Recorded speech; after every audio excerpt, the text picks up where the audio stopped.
যেসব মেয়েরা বলে মেয়েদের নিজের বলে কিছুই নেই, স্বামীর বাড়িতে গেলে সেটা স্বামীর বাড়ি, আমার বলে কিছু নেই, তাদেরকে একটা কথা বলতে চাই। মেয়েদের শ্বশুরবাড়ি হয় একটা, আর ছেলেদের শ্বশুরবাড়ি হয় দুটো। ছেলেদের প্রথম শ্বশুরবাড়ি হলো মেয়ের বাপের বাড়ি। হ্যাঁ, মেয়ের বাপের বাড়িটাই ছেলেদের একটা শ্বশুরবাড়ি। আর ছেলেদের দ্বিতীয় শ্বশুরবাড়ি হলো বিদেশ, যেখানে আমরা কাজ করি, ঘাম ঝরাই, রক্ত ঝরাই।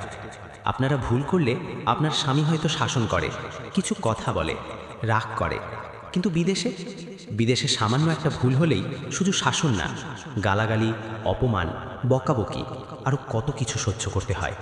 তবু আমরা টিকে থাকি, কারণ নিজের জীবনকে বাঁচিয়ে রেখে নিজের পরিবারকে বাঁচাতে হয়। আমরা পড়ে থাকি বিদেশ নামক শ্বশুরবাড়িতে, শুধু পরিবারের মুখে হাসি রাখার জন্য।